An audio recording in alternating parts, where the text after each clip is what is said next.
sekaligus Ya. kita juga berdiskusi lah yang topik-topik mengenai masa-masa ini gitu ya, di dalam wabah ini, kondisi wabah ini. Nah, tadinya sih awalnya kita itu ingin berdiskusi mengenai pengupahan nih yang jelas sangat sensitif.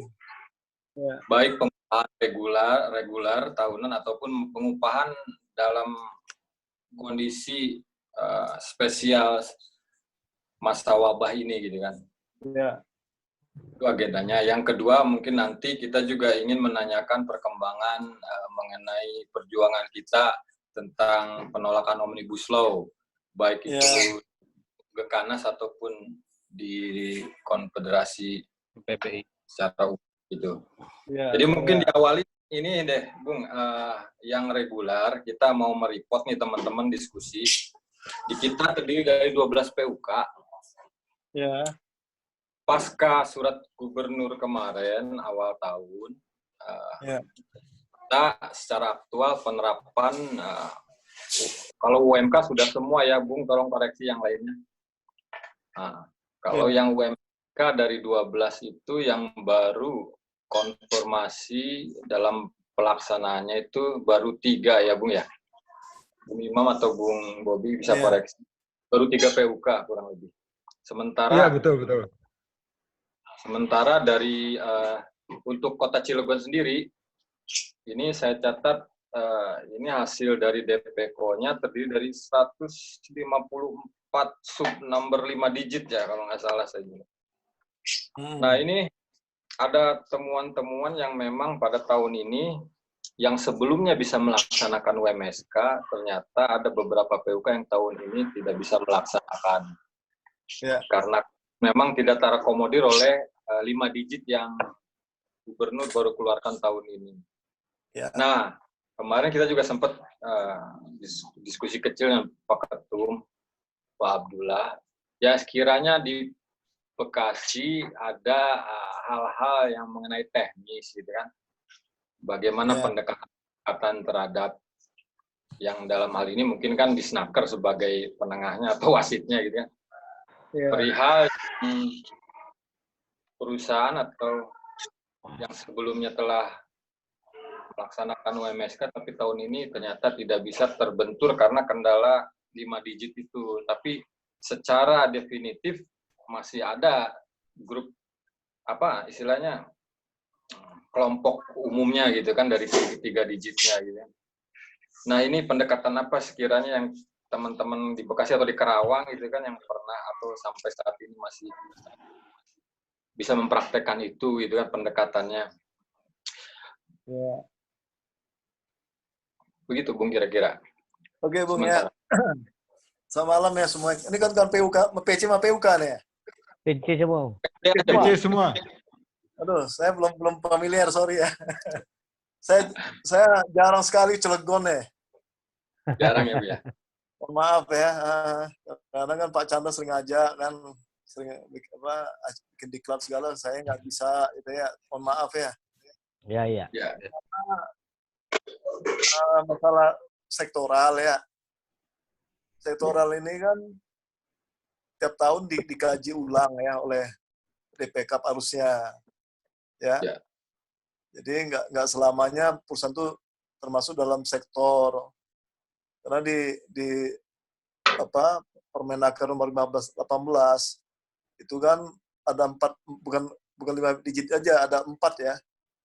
Yang harus dikaji ulang gitu. Pertama KBLI-nya 5 digit ya. Yang kedua perusahaan besar ya, atau skala usahanya besar. Maksudnya emang kapasitasnya besar ya, modalnya besar, ya jumlah karirnya besar. Itu dianggap masuk dalam sektoral. Yang ketiga, pertumbuhan nilai tambahnya meningkat nggak kan dari tahun ke tahun. Ya nilai tambah dalam produksinya itu, dan terakhir produktivitas tenaga kerjanya ya meningkat nggak. Itu harus dikaji setiap tahun oleh kawan-kawan DPK kan.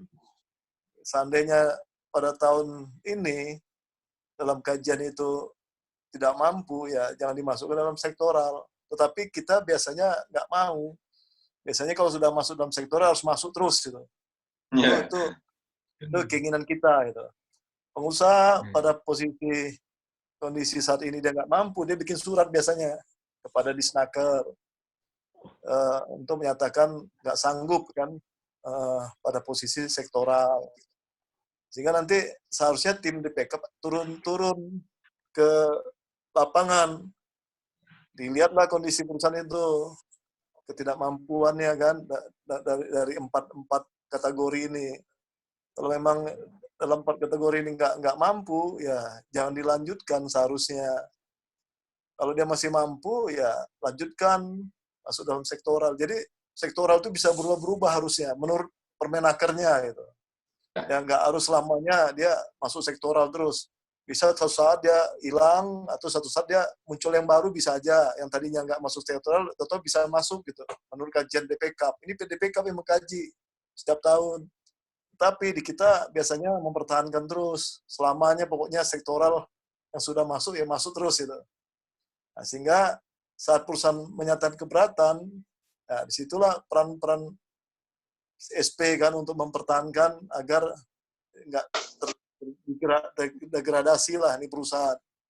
Sehingga disitulah upaya-upaya kita gitu kan. Sehingga saat nanti pelaksanaannya kadang-kadang nggak jalan. Ya, perusahaan yang nggak mampu, tapi dipaksakan, ujung-ujungnya dia nggak membayarkan itu. Ya, ujung-ujungnya melanggar nggak? Ya, karena itu bukan pelanggaran pidana, dianggap sektoral ini kemampuan kondisi kan. Tapi kalau UMK kan pidana ya kalau nggak dibayarkan. Ya. Dia merasa ini dia dari awal sudah menyatakan tidak mampu, tapi dipaksakan, bisa-bisa dia tidak bayarkan sesuai dengan aturan yang sudah diterbitkan. Nah, pada posisi sekarang memang kondisi Apindo ini bermain, ya mempermainkan sektoral ini. Kalau bisa tahun ini sektoral nggak ada aja. Ya, jadi sampai hari ini udah banyak rekomendasi, tetapi belum ada satupun yang sudah diputuskan oleh gubernur untuk sektoral ya. Memang di kita Apindo bahkan sekarang tidak mau berunding tentang sektoral ini. Ya dia nggak hadir, ya dia menolak gitu ya. Nah, tapi nanti di tatipnya kalau terjadi kebuntuan dalam DPK maka diserahkan pada bupati, kepala daerah, itu kuncinya. Nah, nanti kepala daerah, karena namanya upah minimum adalah tanggung jawab pemerintah, tanggung jawab kepala daerah. Mau suka nggak suka, ya tetap harus diputuskan. Walaupun di tingkat DPK tidak putus, kepala daerah bisa memutuskan untuk itu, merekomendasi pada gubernur. Hingga nanti perangnya di gubernur, DPK provinsi, DPProv. Nanti di sana perangnya mempertahankan rekomendasi dari kepala daerah tadi itu, kabupaten dan kota. Jadi memang pada posisi saat ini belum ada satupun daerah yang sudah diputuskan sektoralnya. Bahkan Subang kemarin dikembalikan lagi. Nah, Karawang juga sampai hari ini belum memutuskan di tingkat DPK-nya. Berapa yang mau diserahkan. Kemungkinan akan deadlock, diserahkan pada bupati. Nanti bupati merekomendasikan. Nah, tergantung bupatinya. Bupatinya kalau memang dia berpihak pada serikat, dia akan minta diskusi lah. Biasanya dia ambil angka aman. Angka edaran menteri aja 851. Tahun ini kan 851 diambil rata-rata 851 aja. Karena kondisi darurat sekarang ini. Sulit kita memastikan upah sekarang ini. Tinggal kita ngambil normanya aja. Edaran menteri itu tentang PDB dan inflasi itu aja 851. Biasanya bupati ngambil angka itu untuk memutuskan sektoral sepihak oleh pemerintah itu. Kira-kira gitu penggambarannya. Ya. Kendalanya di Cilegon gimana? Ya, di Cilegon itu, Bung, jadi pada saat penyusunan itu di DPK ya setahu saya gitu. Karena itu kelemahannya di PCCAP sendiri, kita tidak punya wakil langsung di DPK. Itu kendalanya. Dan PR-nya mungkin tahun ini kami bisa masuk gitu. Yang kedua, mengenai tadi penggolongan perusahaan dalam kategori Halo, ya. Ya, Dengar, Bung? kok kecil, Bung? Kecil ya, Bung? Ya, Saya sebentar. pakai handset saya. Sebentar. Ini sekarang gimana, Bung, kira-kira? Tadi gede, sekarang kecil ya? Sekarang kecil. Waduh, Oh, teknis nih. Ya, halo, gimana, Bung? halo, ya. Ini kecil. Ini direkam, Bung ya?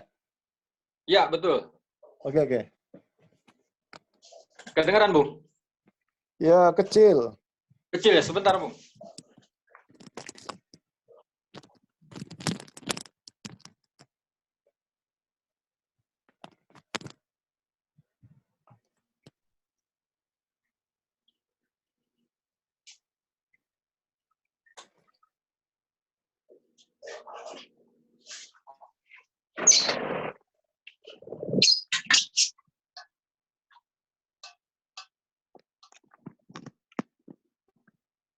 Sekarang, Bung. Ya, ya, ada, halo. Ya, diulang, Bung ya? Kedengaran ya? Nah, Ya. diulang ya. Ya, baik. Ya, pada dasarnya sih tadi mengenai dasarnya kan di Permen 15 2018 tentang empat persyaratan Ya, itu ya, Bung ya. ya, ya. Ya. Nah, di sini karena kita khususnya dari CAP nih, CAP SPSI tidak memiliki keterwakilan di DPKO, ya itulah kelemahannya gitu kan dalam mengkontrol mengenai sektor-sektor unggulan atau perusahaan-perusahaan secara aktual yang masih unggul, dikatakan unggul tersebut. Ya. Nah, sekarang pendekatan kami itu di unit masing-masing itu masih dalam tahap penjajakan dalam kondisi aktual perusahaannya masing-masing. Ya. Baik secara definitif maupun tadi yang dikatakan di Permen tadi ya, kemampuan atau pertambahan nilainya seperti apa aktualnya Pertumbuhan gitu. nilai, Cuman ya, kembali lagi, umumnya setiap perusahaan ini lebih terpaku kepada poin mengenai secara legalnya tentang 5 digit KBLI tersebut, itu kan. Itu yang menjadi mentoknya di situlah kira-kira gitu kan. Walaupun definisinya masuk, kemampuan pertambahan nilainya ada, tapi secara daftar yang tertera di situ tidak ada. Nah, itu yang harus bagaimana menyikapinya kita itu kan. Kalau memang sebelumnya mampu, ada yang masih 3 digit memang ya? Enggak, di surat gubernurnya 5 digit. Enggak, perusahaan yang masuk di CAP ya, yang masuk sektor ini semua 5 digit. Iya, 5 digit. Udah 5 Cuman digit semua kan? Iya 5 digit semua yang di surat gubernurnya. Di setiap perusahaan juga KBLI-nya sudah mendeklar 5 digit masing-masing gitu kan. Cuman tidak ada gitu kan. Permasalahannya di situ, tidak ada di surat gubernurnya. Tapi kalau dari nilai tambahnya tadi kan masih terjaga gitu, ada penambahan nilai maupun produktivitas gitu kan. Nah, ini menengahinya kalau kita memang mendasarkan bahwa tahun lalu kita mampu gitu kan. Kenapa tahun ini hanya berdasarkan daftar legal dari 5 digit KBLI yang di surat gubernur aja gitu, tidak melihat pertimbangan lainnya gitu kan. Nah, itu yang bagaimana kan ya menentukan 5 digit ada ini kan, ada KBLI-nya kan dilihat kan, bukan berdasarkan gubernur, KBLI-nya dikeluarkan oleh pemerintah. Ada kan? Ada. Ya, dasar itulah pertahankan. Kenapa? Iya. Menolak. Kenapa menolak? Iya, karena tidak tertera sekarang kan tahun ini. Sudah tidak masuk. Oh, nggak masuk perusahaan itu ke dalam 5 digit tadi itu? Nggak masuk. Sementara kan di surat gubernur itu pengelompokannya itu kan dia mulai dari 2 digit, 3 digit sampai dengan 5 digit di surat gubernur di Banten sih. SK-nya tuh. Kelompok besarnya diterakan di situ kan. Kelompok spesifik 5 digitnya juga dicantumkan gitu kan. Nah, kalau kepentingan kita kan ya tetap ingin menjaga kalau memang sebelumnya kita mampu gitu di sektor unggulan. Nah, ini tahun ini tidak bisa. Tapi gitu kan. DPK atau merekap penembusan yang masuk mana 5 digit udah deal kan? Sudah selesai sih itu di awal tahun. Udah selesai kan? Berarti semuanya nggak ada masalah kan? Nggak ada masalah. Pelaksanaannya pusat nggak mau. Pelaksanaannya karena tidak tercantum itu di sektor yang memang kita sebelumnya pernah dapat gitu kan. Itu dia masalahnya. Enggak. Yang seperti Bung gambarkan tadi. Kesepakatan DPK-nya kan ada. Udah ada. Dasarnya kuat kan dasar dari DPK-nya itu. Apindo menyetujui kan gini nih. Maka saya selalu mendorong pemerintah kabupaten sama kota untuk sektoral ini memang harus dimulai, kalau bisa dimulai dari pertengahan tahun sebelumnya. Contohnya kan kita menentukan UMSK tahun 2021. Tahun 2020 ini seharusnya mulai bulan Juni ini ya atau bulan Mei itu sudah mengkaji ya menentukan perusahaan yang akan masuk ke dalam sektoral tahun depan. Itu dikaji oleh DPK ya bersama-sama DPK kan, baik dikaji kondisi perusahaannya, survei ke lapangan lah ya tentang kondisi-kondisi perusahaan-perusahaan ini masih mampu atau tidak ya masuk dalam sektoral. Nah, setelah itu kan setelah dikaji, setelah itu direkap, setelah hasil survei lapangan itu didata semua, baru disepakati bersama tahun ini 2021 yang masuk sektoral perusahaan ini gitu, sektor ini gitu. Itu udah deal. Jadi nggak ada lagi tentangan lagi di lapangan. Jadi udah mantep di DPK gitu. Jadi memang memang agak kerja keras sedikit gitu, harus turun gitu. Tapi ini nggak dilaksanakan oleh kan DPK gitu. Ujuk-ujuk aja tiap tahun akhirnya ribut gitu kan, mempermasalahkan. Ini masuk ini nggak, harusnya udah nggak dipermasalahkan lagi. Di kita betul. di Kerawang ini di Bekasi itu selalu kita mantapkan di DPK dulu. Ya kalau sudah DPK menyatakan ini masuk sektoral ya perusahaan harus bayar, harus masukkan, nggak ada lagi negosiasi lagi di lapangan. Jadi memang udah dibulatkan di DPK. Jadi nggak ada, jadi semua perusahaan harus ikut sesuai dengan keputusan gubernur tentang UMSK ya dia harus laksanakan. Nggak ada perselisihan lagi gitu tentang sektoral ini di lapangan. Di luar itu ya nggak bisa perlu, gitu ya, nggak bisa lagi. Maka perlu kan DPK ini kan tugasnya tuh. Dia tugas DPK ini pertama mengevaluasi kan. Pertama itu dulu nih perusahaan-perusahaan mana yang masuk sektoral dan mana yang baru dan mana yang lama dibuang dari sektoral, keluarlah gitu ya, karena udah nggak mampu, udah nggak mungkin gitu. Nah, itu tuh harus dipastikan. Mulai itu. Pertengahan tahun ini ya.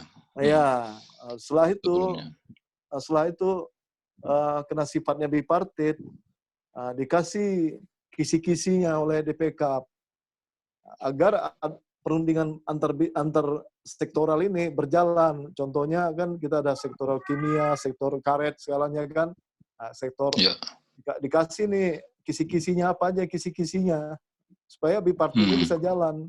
Nah, setelah kisi-kisinya dikasih, sistemnya dikasih, maka terjadilah perundingan antara sektoral kan, antara pengusaha sektoral dengan serikat pekerja sektoral. Harusnya seperti itu, yang diwakili oleh pengusaha-pengusaha sektoral dan serikat-serikat sektoral yang memutuskan untuk angka-angkanya masing-masing. Tapi ini kan nggak bisa jalan. Kenapa nggak bisa jalan? Karena selalu perundingan ini buntu. Kenapa buntu? Karena nggak ada kisi-kisinya yang dibuat oleh DPK setempat. Misalnya angkanya mulai dari mana gitu. Ya, karena kalau bicara angka pasti serikat tinggi, pengusaha pasti kecil. Kan?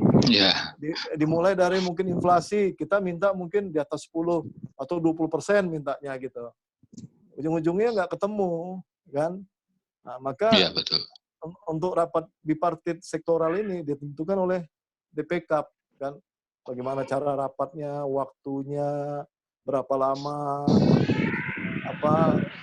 cara berunding bagaimana, apa yang diambil dari acuannya kan, apa apakah dari nilai produksi, produktivitas itu harus ditentukan di backup. Cuman di backup sebenarnya belum mampu kan menentukan bagaimana cara berunding gitu. Sehingga perundingan ini nggak pernah selesai. Ujung-ujungnya deadlock semua biasanya. Diserahkan pada di backup kembali. Akhirnya di backup ya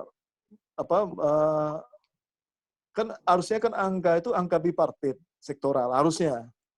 Iya. Nah, ujung-ujungnya kena perundingan bipartit sektoral ini nggak terjadi, kena mentok, maka diambil alih oleh DPK angka ini. Ya, terjadilah perundingan di DPK. Di DPK juga, angkanya selalu nggak deal juga, kan? Karena memang Apindo khususnya diwakili oleh sektoral juga, kan kita juga diwakili oleh sektoral juga, ada CAP, ada TSK, misalnya ada SPNI, ya, macam-macam, ada metal yang rapat tuh kan, ujung-ujungnya dianggap itu adalah mewakili sektoral kan. Tetapi itu pun deadlock biasanya. Ujung-ujungnya diserah pada pemerintah nih, mengambil keputusan angka pemerintah. Biasanya angka inflasi PDB aja diambil. Jadi udah 3 tahun belakang ini memang kondisi sektoral ini sangat sulit gitu ya, parah, susah lah gitu ya. Dan ini selalu saya bilang ke menteri, sampai hari ini kita belum bisa membuat sistem penggajian yang baik oleh kita untuk kawan-kawan di bawah, sehingga merepotkan kawan-kawan di bawah semua. Ya, kita sedih lah ya. Tapi sampai hari ini pola kita belum bisa ketemu lah, bagaimana menentukan bagaimana pola ini bisa, sistemnya bisa baik gitu, Bung. Mudah-mudahan, Bung, ya, pelan-pelan kita perbaiki, tapi memang ini kacau gitu. Pada kondisi saat ini, apalagi ada Omnibus Law, ya, kemungkinan pengusaha juga nggak mau berunding, ya. Baik sektor juga nggak mau berunding dia. Dia udah tahu di Omnibus Law tahu ini, ke depannya seperti apa ya. Sektoral hilang kan, upah minimum juga nanti kabupaten hilang, hanya provinsi. Ya udah dia bermain-main. Dianggap kadang-kadang begini, kita nunggu tahun depan aja, nunggu Omnibus Law dulu katanya. Tahun ini nggak ada sektoral, udah gitu bermainnya gitu. Nah, tambah menyulitkan kita, ya. Kita tambah sulit jadinya. Ujung-ujungnya serahkan pada pemerintah aja. Nah, jadi nanti pemerintah yang mengambil keputusan tentang angkanya. Kalau perusahaan yang masuk sektoral itu nanti di backup harusnya memutus backup ya, pengusaha jangan bertele-tele lagi gitu. Cuman gini, Bung, pengalaman saya ya, ada anggota saya udah nggak mungkin lagi masuk sektoral. Tetapi CPUK-nya maksakan, Pak, kami harus masuk. Ya udah kita pertahankan, ya masuk. Akhirnya muncullah pengumuman gubernur kan tentang sektoral itu. Nah, saat aplikasinya, prakteknya, pusat nggak mau melaksanakan. Karena dia udah bikin surat ke Disnaker sebelumnya, udah nggak sanggup, tolong dikeluarkan. Tapi karena kepentingan kita, karena kita ngotot, kekeh gitu ya, ujung-ujungnya tetap masuk. Akhirnya nanti yang kasihan PUK juga. Kenapa kasihan? Saat keputusan itu keluar, anggota kan tahu semua tuh. Ya, kita naik sekian ya. Tapi pelaksanaannya perusahaan nggak mau bayar. Nggak mau bayar, konflik nggak mau lah. bayar. Nah, ujung-ujungnya oke, saya akan bayar, tapi saya di atas UMK sedikit, saya nggak mau angka itu, nggak sanggup katanya. Nah, ini kan sulit diperselisihkan karena walaupun aturan, tapi sulit diperselisihkan. Karena kebipartit lagi kan, kalau sektoral ini. Nah, sehingga kan tuh, udah capek lah Pak, udah kita putuskan aja. Akhirnya angka tuh di tengah antara UMK dengan UMSK dia, itu di ujung-ujungnya gitu. Nah, ini kan kredibilitas SPK-nya yang malu, saya bilang. Kalau nggak sanggup, hilangkan aja, saya bilang. Jangan dipaksakan, nanti kan kawan yang kasihan, PUK-nya. Nah, ini terjadi, Bung. Dia udah 2 kali di Kerawang, karena dipaksakan, nggak jalan, akhirnya dia deal sendiri di bawah sama perusahaan. Angkanya di tengah-tengah antara UMK dengan UMSK. Dilematis ya. Iya. Itu yang terjadi. Akhir ujung-ujungnya kan kita di mata anggota kan, dianggap nggak mampu. Itu pelajaran. Gitu, Bung, kira-kira. Peri, kalau Omnibus Law gimana, Bung Peri? Jadi gini, Omnibus Law ini kan terutama pengupahan ya. Gini kan kawan, pengupahan kita ini sebelum PP 78 juga nggak bagus kalau saya bilang. Ya, kenapa nggak bagus ya? Karena kenaikan upah minimum itu kan sudah ada KL-nya ya, ada 60 komponen. Tetapi survei komponen ini di semua daerah nggak merata, nggak sama caranya, waktunya nggak sama, dan ini berbeda-beda. Sehingga muncul angka-angka itu aneh-aneh di lapangan. Ya contohnya Kerawang, kok bisa lebih tinggi daripada Jakarta? Aneh kan? Ya, berarti Kerawang berjuangnya ngotot, ya, mungkin paksa sehingga politiknya juga ya terjadi di situ, kepentingan kepala daerah sehingga angkanya bisa tinggi. Jakarta rendah mungkin lemah buruhnya kan, akhirnya ya padanya deh terima itu. Bahkan ada daerah yang tidak ada survei, ya yang seharusnya UMK itu survei nggak survei, ya deal-dealan aja lah dengan pemerintah udah, sehingga upah ini nggak berjalan dengan semestinya sebenarnya, sehingga muncul upah yang nggak sehat ya. Jadi ada daerah yang rendah tinggi, ada yang tinggi rendah dapatnya. Ini nggak benar juga yang lama sebelum PP 78. Setelah PP 78 ya seolah kita dikebiri. Ya, survei udah nggak ada lagi. Kita hanya pakai edaran menteri ya. Formula. Sama PD formula itu saja. Nah, ini juga nggak bagus ya. Karena kalau flat persen semakin lama semakin tinggi juga daerah yang tinggi, yang sudah tinggi. Yang rendah tambah ketinggalan. Jadi disparitas upah ini semakin parah gitu. Ya adanya PP 78. Ini nggak bagus juga. Nah, sehingga memang selalu digedor-gedor pengusaha bagaimana upah kita upah nasional aja. Ya UM nasional gitu. Ya jadi nggak ada minimum lagi, minimum kabupaten nggak ada, hilang gitu. Ini udah lama diminta oleh pengusaha. Bahkan dapat rekomendasi dari ILO juga bagaimana upah minimum Indonesia ini hanya UM nasional supaya terkontrol gitu. Nah, kita yang merasa sudah tinggi nggak mungkin diturunkan. Kalau UM kan rendah ya, upah nasional. Nah, jadi nggak mungkin. Tapi hari ini terjadi karena kita selalu ditolak di tingkat Depenas, ya akhirnya di Omnibus Law dimainkan. Sehingga di Omnibus Law ini upah kita itu minimum hilang. Diambil upah provinsi. Contohnya Jawa Barat. Upah provinsi Jawa itu 1,8. Jadi ke depannya upah Kerawang, Bekasi itu 1,8 gitu. Ya kita tolak. Ya. Nggak mungkin ya. Kebutuhan hidup satu daerah yang sekarang ini sangat berbeda. Tinggi. Bekasi itu kan walaupun Kerawang 4,5, Cilegon berapa upah minimumnya? 4,2. 4,2 itu pun nggak cukup ya. Setengah bulan habis ya. Walaupun kita dianggap tinggi tapi nggak mencukupin ya. Nggak mencukupin 1 bulan. Apalagi diambil upah provinsinya, tambah jeblok. Tambah miskin kan buruh kan. Nah, ini yang kita selalu tolak ya. Nah, masalah Omnibus Law ya. Ini kan bergulir terus ya. Kita punya harapan tadinya kan DPR. Karena pemerintah ya kita nggak bisa berharap banyak lah ya, tetap ngotot ya, tetap lanjut. Akhirnya melalui Suspres tetap itu sudah diserahkan pada tanggal 10 Februari, tetap jalan ya. Harapan kita di DPR ya kan DPR ya menolak, ternyata diterima. Hasil rapat paripurna kemarin diterima dan dilanjutkan, dibentuk panja kan. Panja sudah dibentuk. Nah, ini bergulir dan katanya untuk tentang naker ini nanti terakhir klasternya dibahas. Nah, tapi kita was-was ya. Kalau kita nggak bikin gerakan ya, nggak bikin statement untuk menolak, mungkin mau kita melakukan mogok nasional atau demo, tentu ini bergulir terus ya.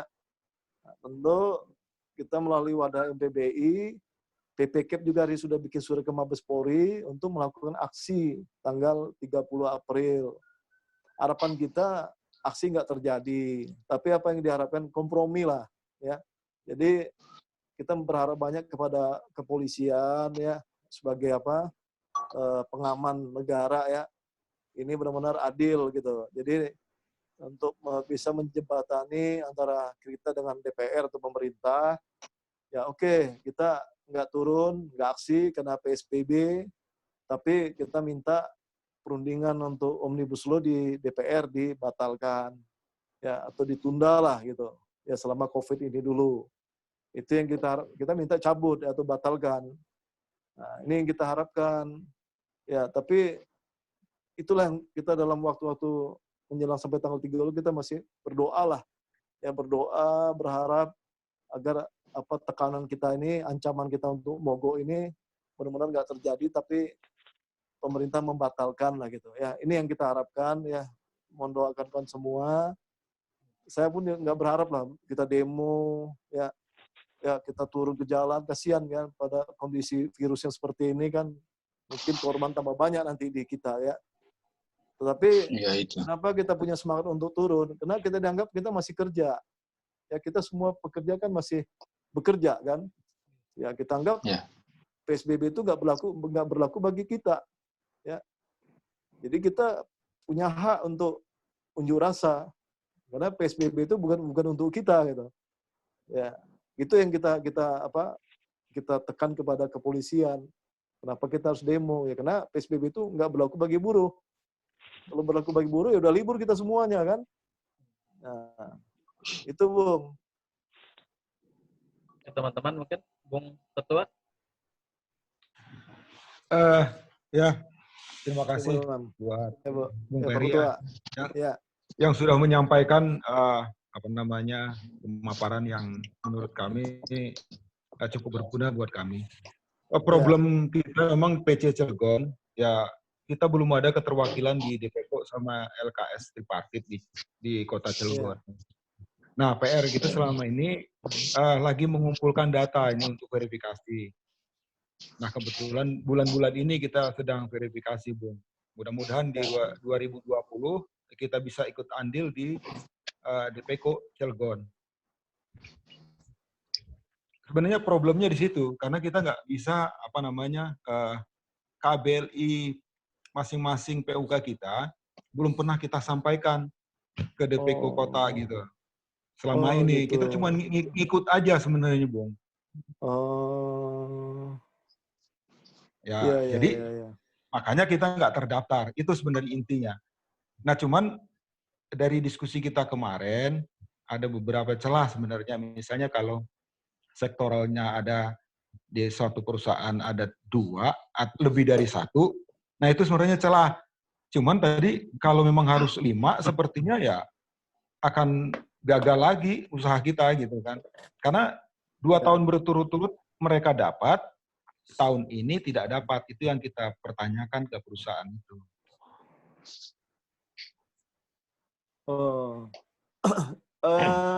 Di kawan-kawan DPK sendiri, tim DPK sendiri gimana menyatakan tentang kondisi sektor kita ini? Rasa belum ada konfirmasi ya. Belum konfirmasi. Mungkin Bung Eko bisa jawab itu, Bung. Silakan Bung Eko. Bung, ya, sebelumnya perkenalkan Bung Ferry.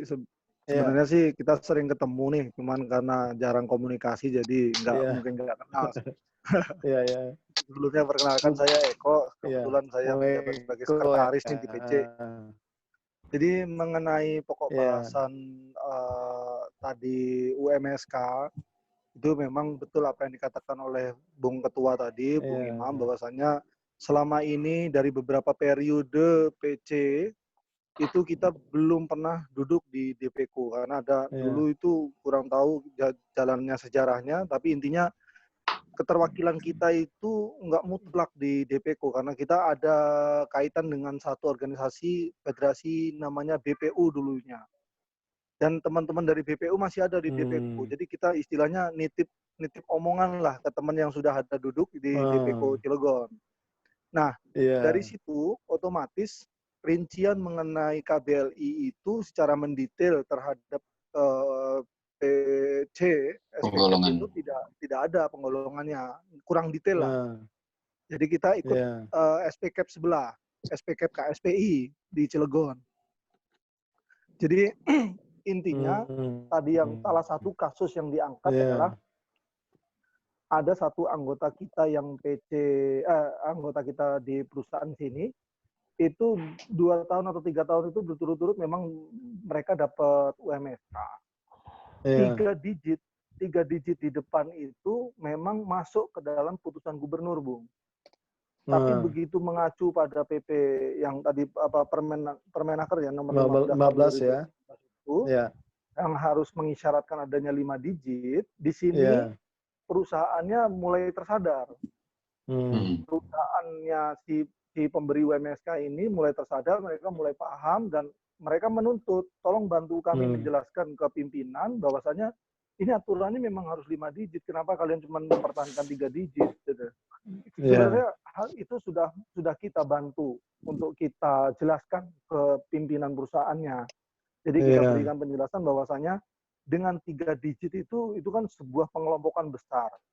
Ada yang pengelompokan sektoralnya lebih rincinya 2 digit di belakang angka 3 di depan itu kan. Jadi ada sektoral yang lebih perinci lagi itu di 2 digit belakangnya. Itu sudah kita coba jelaskan. Tapi pada saat ini pihak perusahaan belum bisa menerima argumentasi kita itu, Bung. Jadi argumen terhadap hal itu memang tidak. Jadi 3 digit di depan itu kita sudah mutlak dapat, tapi 2 digit penjabaran dari 3 digit itu kan ada penjabarannya tuh terhadap sektoralnya, jenis perusahaannya. Nah itu yang tidak masuk, kurang penjabaran karena memang kita tidak duduk di dalam DPK-nya. Jadi jenis perusahaannya apa itu tuh nggak kita diskusikan karena memang kita belum duduk di DPK. Jadi kita jujur sih tahun-tahun kemarin, pimpinan yang kemarin memang belum duduk di DPK, itu permasalahan besar. Akhirnya sekarang lah dampaknya mulai terasa nih di beberapa PUK, manajemennya sudah mulai sadar bahwasanya Permenaker nomor 15 itu memang harus berlaku, saklek 5 digit. Jadi kalau ya seolah-olah mereka menganggap angka ini, digit ini seperti digitnya togel gitu. Kalau nggak mutlak 5, ya nggak bisa cair gitu.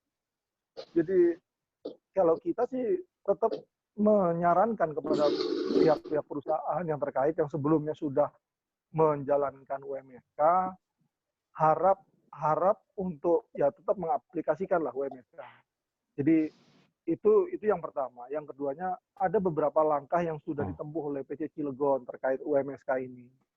Jadi PC Cilegon itu sudah coba kita sounding ke beberapa stakeholder, salah satunya ke pengawas Disnaker Provinsi Banten.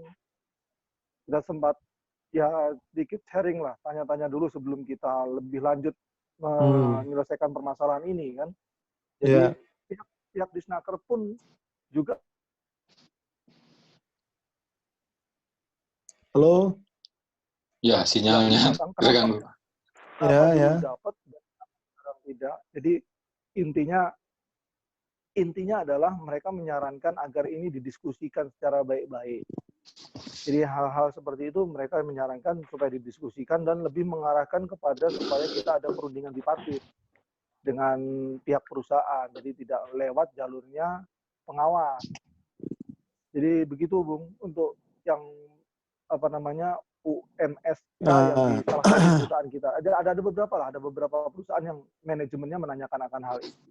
Itu permasalahan yang pertama terkait UMSK. Permasalahan kedua yang terkait UMSK adalah ada beberapa anggota kita itu yang dia bukan mutlak KBLI-nya di perusahaan kimia, tetapi dia adalah supporting di perusahaan kimia.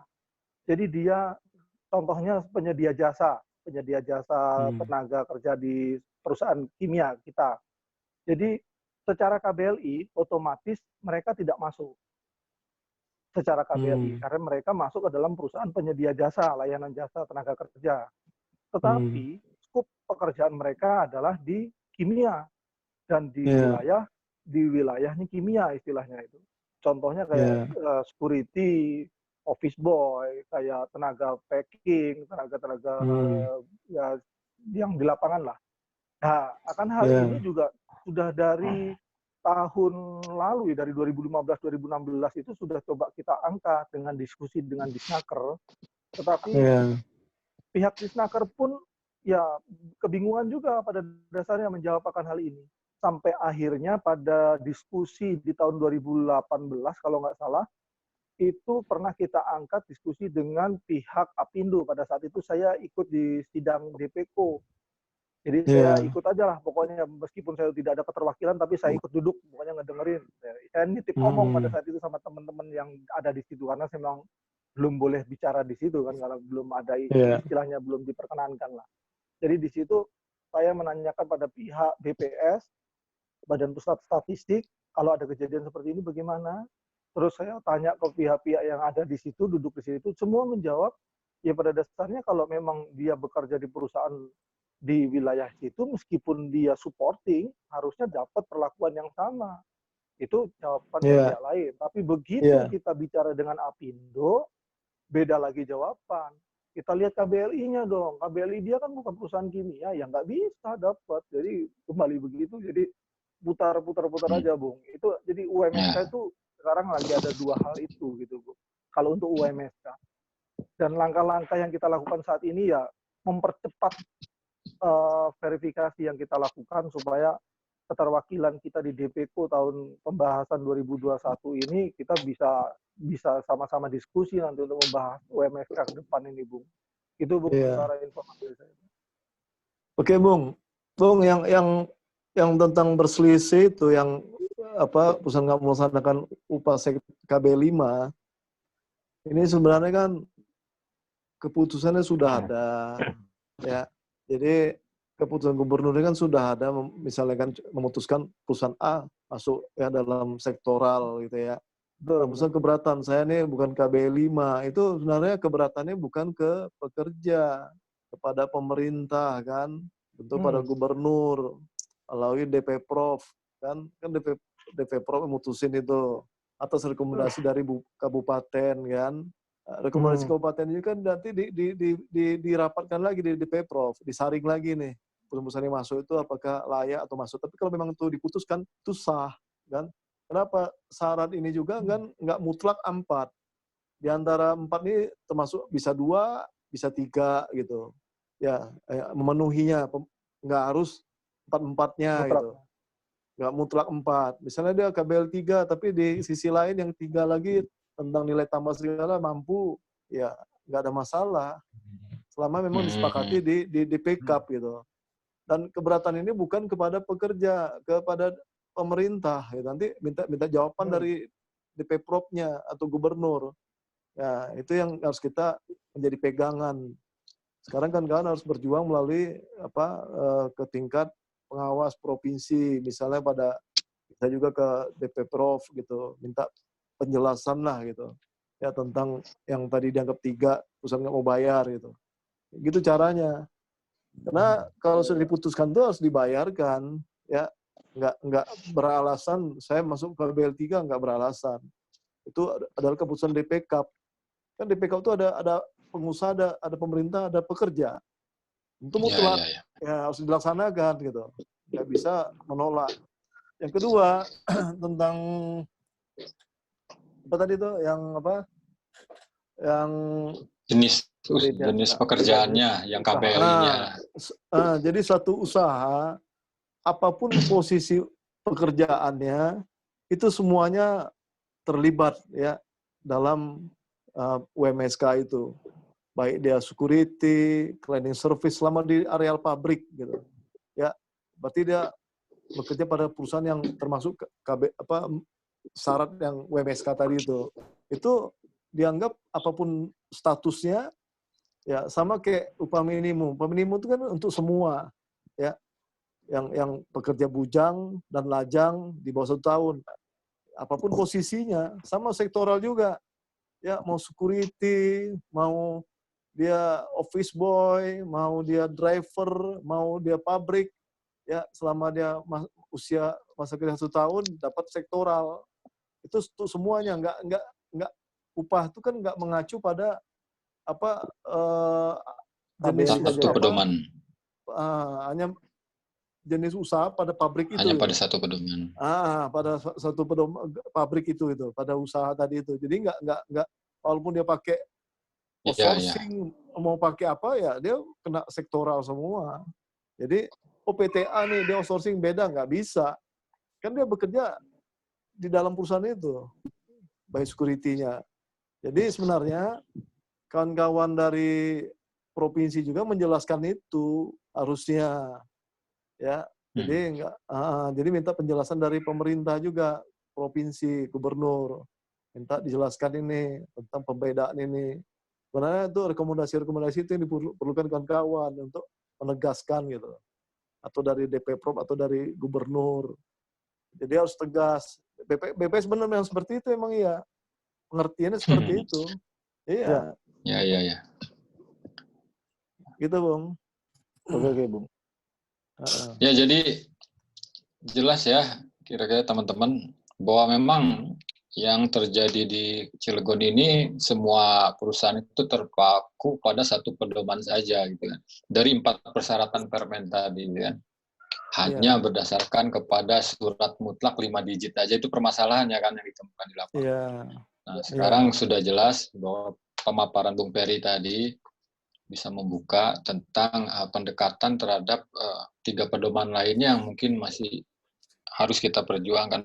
Mungkin seperti itu ya, Bung ya, kira-kira kesimpulan. Kalau bilang sampai pada pengusaha, kalau dia mau menyatakan keberatan, nanti bikin keberatan kepada Disnaker. Ya, untuk tahun depan, saya keberatan masuk dalam sektoral, alasannya apa. Ya, jadi sebelum diputuskan, kalau sudah diputuskan itu menjadi acuan, aturan. Boleh-boleh aja mereka keberatan untuk tahun depan saya tidak masuk dalam sektoralnya karena alasannya digit 3, nilai tambahnya jelek, keuntungan rugi, boleh. Ya, nggak harus. Ya, tapi kalau sudah diproses menjadi aturan, mereka keberatan itu nggak mungkin gitu. Nah, tapi lain hal dengan di Kerawang. Di Kerawang kita sudah tahu, dia udah bikin surat ke Disnaker, terus kita panggil serikat ini gimana nih, perusahaan kamu udah nggak mampu Pak, masuk aja Pak, itu alasan perusahaan aja, ya gimana, tetap jalan, masuk kita jadiin, tapi setelah jadi si PUK-nya nggak bertanggung jawab, akhirnya diputuskan juga di bawah UMSK, ini kan kadang aneh-aneh kan gitu. Iya. Jadi sebenarnya peran perusahaan itu sebelum masuk ke dalam proses sektoral tahun depan, sekarang dia menyatakan keberatan dengan alasan kondisi perusahaan, silakan. Ya, nanti dinilai oleh DPK. Bahkan ada survei. Setelah itu surat diterima, didiskusikan di DPK, disurvei ke pabrik. Ya, kenapa kamu nggak mampu? Ya, disitulah nanti diputuskan setelah ada survei. Yang semata-mata SK sudah turun, dia keberatan nggak mau bayar tuh nggak bisa. Nggak gentleman tuh perusahaan gitu. Ya, jadi tetap harus dibayarkan. Kan kawan gini, kalau ini kan udah bulan April. Kalau saya dorong untuk kawan-kawan di lapangan semua, udah nggak usah nunggu MSK dulu. Ya ini kemungkinan bisa lama. Naikin aja gaji bipartit 851 semua. Nanti di kesepakatannya dijelaskan apabila kenaikan UMSK lebih tinggi dari keputusan ini, maka disesuaikan. Ya, tapi kalau rendah dari keputusan ini, maka tidak bisa diturunkan. Dijaga. Silakan berunding aja kan sekarang ini. Jangan nunggu sektoral. Kenapa? Dampaknya nanti sangat luar biasa bagi perusahaan. Nanti ada rapel upah, rapel lembur, ya nanti rapel THR lagi kan. Kalau THR-nya dibayar depan UMSK belum putus, rapel lagi. Kadang-kadang ribet jadinya. Ya, mendingan putuskan sekarang 851, nanti UMSK-nya sudah turun, kalau memang lebih tinggi sesuaikan, kalau lebih rendah nggak boleh turun. Gitu. Jadi udah kita dorong, udah berunding aja, udah putuskan semua sekarang gitu. Iya. Silakan. Terima kasih Bung Peri penjelasannya. Sepertinya untuk masalah UMSK semua teman-teman ya saya sudah sedikit terbuka lah gitu. Bila perlu apa yang harus kawan-kawan PC bikin surat aja ke PUK semua, melihat situasi seperti ini kan. Kami harapkan pertama kawan-kawan silakan berunding ya, kenaikan upah segera ya, supaya bisa membayar gajinya pasti, THR-nya pasti gitu ya. Nah, jadi PC nggak apa-apa bikin surat kan. Kalau seandainya ada keberatan tentang sektoral ke depannya, ya segera perusahaan membuat keberatan pada pemerintah. Ya, dengan alasan pertama kondisi perusahaan, KBLI-nya misalnya kan, ya terus apa nilai tambahnya, ya silakan sekarang ini. Jadi nanti ke depannya itu ya dibikinlah apa supaya ada peran perangkat lah oleh PUK itu kan, ada perannya. Kira-kira udah ada semua PUK, ada berapa PUK sudah memutuskan kenaikan upah, tidak menunggu WMSK? Kira-kira 3 PUK ya Bung ya? Coba iya, koreksi. Iya. Yang sudah Iya, putus kalau ya? untuk UMK jalan semua udah. kalau UMK jalan Enggak, semua. WMSK. Bung. Kalau untuk WMSK. WMSK baru berapa ya? Jadi belum semua, Bung, belum semua, Bung. Baru Didorong 3 tadi aja. tuh. 3 baru ya. Ya, Dari kurang berapa lebih PUK ya. kita? Dari Dari 12. berapa PUK? Dari 12 ya didorong aja, putuskan aja segera. Jadi kita kalau di Bekasi Kerawang itu kita dorong untuk berunding aja dulu bipartit. Dari Januari udah kita dorong supaya memudahkan nanti, kan kalau hanya menambah kan sedikit ya. Jadi pengaman gitu. Biasanya Cilegon nggak lama ya sektoral.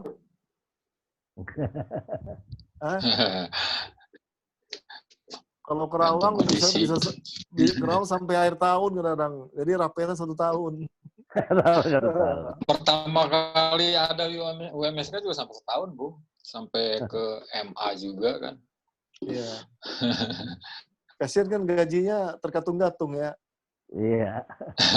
Iya. Rapel nggak jelas. Iya, nggak jelas jadinya. Kan kawan nggak apa-apa didorong aja ya oleh perangkat PC untuk segera berunding bipartit gitu. Ya jadi kan udah ada angka acuan tuh dari edaran menteri kan, udah ada menjadi acuan tuh, patokannya sudah ada gitu. Karena udah nggak sulit lagi. Iya. Kita udah nangkep Bung Peri poin-poinnya, mungkin kita diskusi lagi di internal kita apa yang langkah-langkah apa yang harus dijalankan. Iya. Nah, ini berkenaan dengan aksi nih, saya sedikit agak bingung nih nanti seandainya kita tetap aksi tanggal 30 seperti apa gitu, tanggal 30 itu. Iya. Tadi kan saya baru ketemu ketum ya di kantor PP. Jadi pola MPBI ya, MPBI itu ada KSPI, KSPSI yang diganti sama KSBSI-nya ya. KSBSI ya. Jadi udah bikin surat ke Polda, Mabes Polri hari Kamis kemarin. Kita punya strategi, saya bilang ke ketum. Kita nggak buru-buru bikin surat ke instruksi ke perangkat baik PD, baik PC, baik PUK. Ya, kita baru membuat pemberitahuan ya kepada Mabes dan Polda. Karena tujuan kita tuh nggak aksi, ya. Tujuannya ada kompromi supaya omnibus law tidak dirundingkan, kita tidak turun gitu. Itulah yang kita harapkan, kita doakan. Nah, jadi itu dulu nih jalan. Nah, kalau ini sampai hari kira-kira menjelang 5 hari tidak ada perkembangan misalnya ya. Mungkin sekarang kan kalau kita kasih tanggal 30 nanti sampai tanggal 25 lah kita lihat. Saya bilang ke ketum puasa loh, Bung. Iya, mau nggak mau. Kan nggak ada larangan juga puasa untuk aksi kan. Misalnya kita lihat sampai tanggal 25 nggak ada reaksi pemerintah, ya, reaksi polisi juga untuk menjembatani ketemu bisa menyelesaikan. Nah, ini kita pikirin ketum pola aksi kita tuh seperti apa. Kan? Nah, inilah yang kita pikirin polanya seperti apa nih kalau memang terjadi aksi gitu. Ya. Maka saya bilang ke ketum jangan buru-buru keluarkan surat instruksi kepada lapangan. Kenapa? Kalau sudah kita keluarkan sulit nanti membatalkannya, kan? Nah, karena tujuan kita kan tidak aksi, ya. Itu sebenarnya ide saya kepada Bung Andi, pada ketum kita bikin nih Jojo Hari, bila perlu sebelumnya kita bikin instruksi, ya pemberitaan pada Polda untuk aksi gitu, supaya ada kompromi Jojo Hari ini. Nah, nanti kalau menjelang hari hanya komprominya itu. Kompromi itu hanya fokus ke klaster tenaga kerja aja ya, Bung? Ya, kita pinginnya semua, ya. Tapi kalau memang dipaksa kan, ya klaster tenaga kerja aja yang kita keluarkan, yang nomor 3 kan, klaster nomor 3. Iya. Ini masalahnya Kalau- kita kalau- juga agak ada kebingungannya masalah PSBB ini kan, Bung ya. Iya. Pastinya. Jadi surat pemberitahuan itu sebenarnya sudah sampai ke Polres juga. Udah nyampe Ya, ya? sampai Polres Cilegon sudah. Bahkan kemarin saya di WA. Ya. Dari KSPSI ya. Nah, pokoknya Kadit nelpon WA, jangan sampai berangkat. Masanya kalau berangkat berabe. Ya. Karena ada aturan yang lain yang dilanggar katanya gitu. Bukan masalah kita Ya. menghalangi untuk aksi katanya gitu kan. Ya. Tapi masalahnya adalah berkenaan dengan COVID ini. Iya. PSBB udah keluar, aturan pemerintah juga untuk keluar untuk tidak PSBB. berkumpul katanya PSBB. Nah ini yang kita masih bingung nih, makanya kita bicara sama PP nih sekarang bagaimana gitu nanti kalau seandainya memang anggaplah kepolisian, Polda atau Kapolri tidak menjembatani kita nih. Kondisi terburuknya gitu ya. Iya. Kondisi terburuknya. Jadi kita bisa siap-siap juga di sini kan, harus gimana gitu. Ya, kalau saya belum mikirin ke situ, karena tujuannya memang nggak aksi itu. Nggak aksi ya. hanya penekanan gitu kan, penekanan. Oke, Ya. kami tidak aksi asal pembahasan Omnibus Law dibatalkan. Itu aja kita minta ke polisi. Sekarang ini lagi nego. Kan juga negonya sama kalau bisa di tingkat Polres. Oke, Pak Kanit, kami tidak turun asal Omnibus Law juga tidak dibahas gitu. Kenapa? Ini kan PSBB, kenapa polisi membiarkan DPR rapat juga? Iya. Kan sama aja. Nah, itu. Iya, itu aja alasannya. Sekarang kita PSBB, ya buruh disuruh kerja juga. Kami anggap kami nggak kena PSBB. Ya, kami tidak ada ngaruh ya. Status kerja. Boleh orang kami kerja kok, boleh lah kami mogok. Ya, sekarang PSBB itu siapa sebenarnya kan? Bukan untuk buruh kalau dilihat. Iya, itu yang pertama. Kedua, kenapa DPR juga mereka rapat PSBB, tapi mereka bisa dibiarkan rapat oleh kepolisian. Kan 5 orang batasnya kan? 50 ya? Enggak, 5 minimal kan? 50 ya? Maksimal 50 orang. Iya. Kenapa dibiarkan juga gitu? Ya itu aja.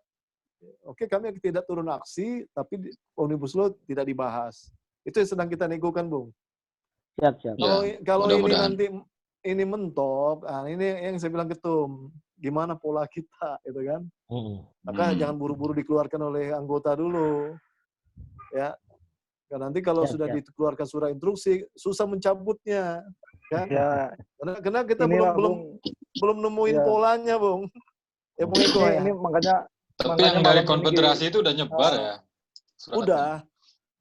Kalau surat udah, tapi surat ke polisi kan, bukan untuk anggota instruksi. Kan? Belum, instruksi belum. Jadi minimal maksudnya kita tuh harus ada persamaan persepsi, Bung, karena memang ada beberapa hari yang lalu pun saya juga sempat ditelepon langsung oleh pihak Intel Polres Cilegon menanyakan akan hal ini. Ini Cilegon kira-kira akan turun apa tidak, gitu kan? Nah, kalau bilang aja turun itu. Nah, itu maksudnya, Bu. Kalau sudah ada persamaan persepsi seperti ini, niatnya hanya untuk ngegos, istilahnya, bisa kita. Kenapa nanya mau ngasih ongkos itu? Sama, gitu. Cuman saya kemarin jawab memang belum ada instruksi secara langsung kepada kami. Bila mana nanti kami dapat instruksi, mau tidak mau kami akan turun. Iya. Jawaban kami sih seperti gitu itu. Aja, ya. Siap. Ya, jangan turun lah. Oke, kami nggak turun, ya asal, kan itu aja sebenarnya. Yang memancing kami turun kan DPR gitu. Ya, udah kita jelaskan, Bung, ke pihak kepolisian juga itu. Ya, oke, seragam suara kita ya. Siap. Biar seragam, Bung. Iya dong. Nah, itu maksudnya. Ini presiden lagi nego dengan Kapolri nih. Bung Andi lagi nego dengan Kapolri. Saya juga nanti hari Rabu dengan Kapolda. Dengan Pak Ketum akan ketemu dengan Kapolda untuk negosiasi. Bagaimana bisa Kapolda, Kapolri bisa membatalkan rapat DPR lah gitu. Kira-kira gitu yang kita harapkan. Ya. Oke, Bung. Rapat DPR batal, kita tidak akan turun gitu. Cuman kalau memang terjadi, nah ini yang lagi dipikirin nih, gimana caranya? Apakah mogok di tempat masing-masing aja ya, mogok kerja gitu ya, mogok nasional di masing-masing kawasan. Nah, kalau kan usul saya itu begitu, Bung. Jadi kerja, karena sekarang juga kan konsepnya sedang WFH, ya WFH aja serentak gitu kan, serentak. sampai DPR gitu aja. itu mencabut itu. Nah itu ide kami sih tadinya kalau PP mau menginisiasikan seperti itu. Surat bisa juga tugasnya apa instruksinya. Salah satu seperti itu kan. Siap. Mogok nasional namanya kan. Mogok kita sekalian. Momennya pas gitu dengan WFH gitu kan. Iya. Cuman ada khawatir juga, Bung. WFA udah sekalian aja kita perusahaan. Mumpung gitu kan. Malah sekalian ketemu usaha itu juga yang kita pikirin. Dilema. Nanti mudah-mudahan ada tapi gini lah, kita doakan aja semua, mudah-mudahan nanti usaha kita ini di inilah ya, dijabah sama Allah lah ya. Amin. Niat kita kan hanya tidak turun ya, tapi DPR juga tidak bahas, itu aja niat kita. Ya, ada hati nurani mereka lah, tidak membahas itu. Atau Presiden menarik lah Omnibus Law untuk sementara ini, ditarik lagi. Itu yang kita harapkan. Ya. Oke, siap. Ya, Bung. Oke, terima kasih Bung Ferry atas waktunya dan penjelasannya. Ada lagi hal lain? Cukup, Bung. Saya rasa cukup. Cukup ya. Ya. Udah setengah 10 nih. Iya. Baik, kalau begitu teman-teman terima kasih atas kesempatannya juga Bung Ferry. Mudah-mudahan tidak berhenti dari sini saja diskusinya ya. Boleh. Salam juga dari kami ke Pak Ketua. Mudah-mudahan semua kita dilancarkan dalam urusannya. Dan mudah-mudahan kita juga tidak ada yang terkena dampak COVID ini. Semua diberikan kesehatan ya. Amin. Terima kasih. Amin. Ya, selamat malam semuanya. Wabillahi taufiq wal hidayah. Wassalamualaikum warahmatullahi wabarakatuh. Waalaikumsalam. Salam ya. Ya, Bung Imam juga ya, masih banyak ya semuanya ya. Salam ya, Bung Ferry. Ayo. Assalamualaikum. Waalaikumsalam. Ya.